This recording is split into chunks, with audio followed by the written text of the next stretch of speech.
Dalawang drug suspect ang timbog sa ikinasang bypass operation ng Tacloban City PNP sa Barangay 110, Utap, Tacloban City.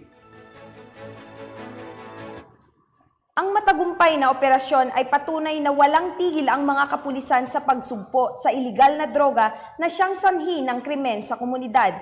Mag-uulat dyan si Patrolwoman Sherry Ann Masi.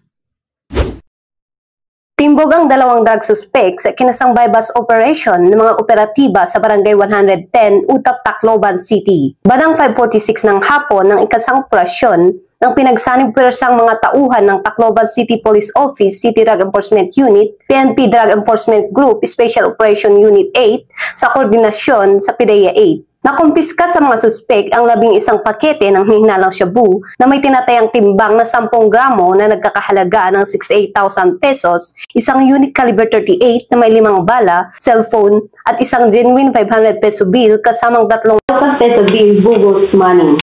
Mahaharap ang mga suspek sa kasong paglabag sa Section 5 at 11 ng Article 2 ng RA 9165 o Comprehensive Dangerous Drugs Act of 2002. Mula dito sa Eastern Visayas, ako ang inyong PNN correspondent, Patrolwoman Sherry Ann Masi, alagad ng batas, tagataguyod ng balitang pulis.